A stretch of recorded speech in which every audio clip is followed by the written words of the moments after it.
Hi, it's Steve. Today we'd like to show you how to change the inlet water valve on your top-load washer.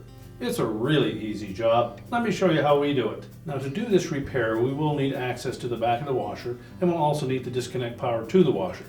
So we'll pull it forward, unplug the washer, we'll turn off the inlet water supplies and disconnect the inlet hoses. Now that we have access to the back of the washer, our next step will be to remove these 3/4-inch hex head screws. And these secure the console to the back panel.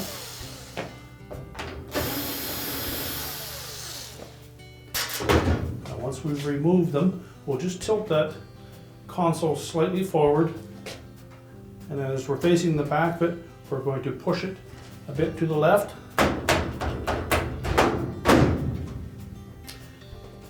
That will disengage 3 little plastic tabs that slide into the main top. We can then just lower that down, and then we'll access the mounting screws for the valve.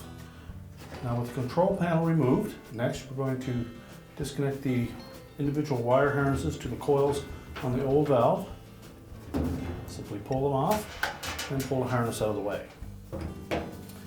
Well, that will give us better access to retaining screw at the very bottom here.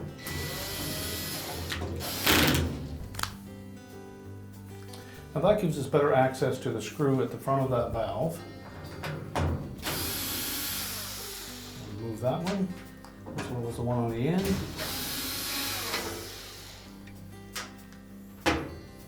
And then we can pull that valve away from the back panel.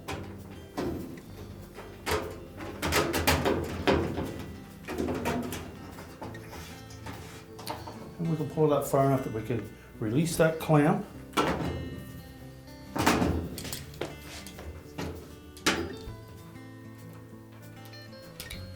Just slide that clamp down onto the hose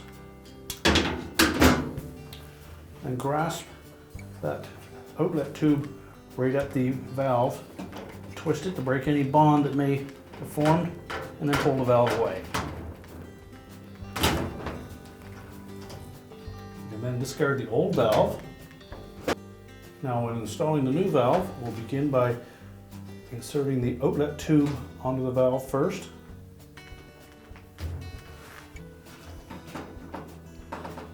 Now before we move that clamp up into position on the valve, we're going to rotate that valve, line up the inlets with the slotted openings on that back panel, and then pull it down into position. That will prevent that hose from kinking.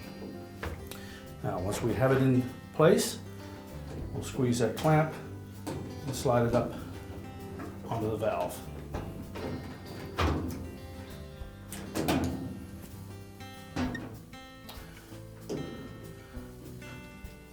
Now we'll insert the retaining screws.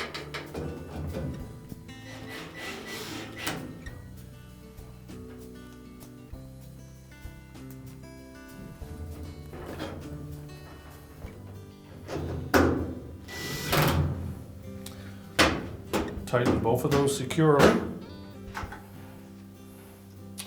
And we'll rotate that harness back into position. The red connector will go on the left side and the blue on the right. That corresponds with the cold inlet and the hot inlet.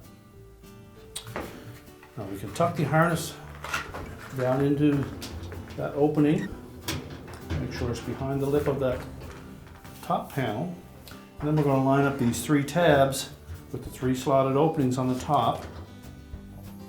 Drop it down into position. And we'll push it all the way to the left. And then lay it up against the back panel.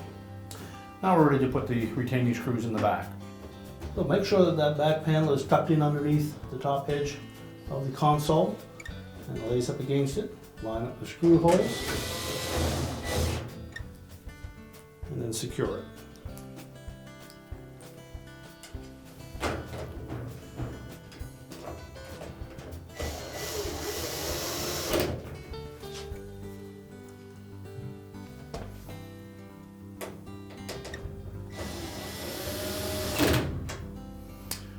We're now ready to reconnect our inlet fill hoses. We'll turn on the water, check for any leaks, and then we can push the washer back into position. We're now ready to reconnect the power, and our repair is complete.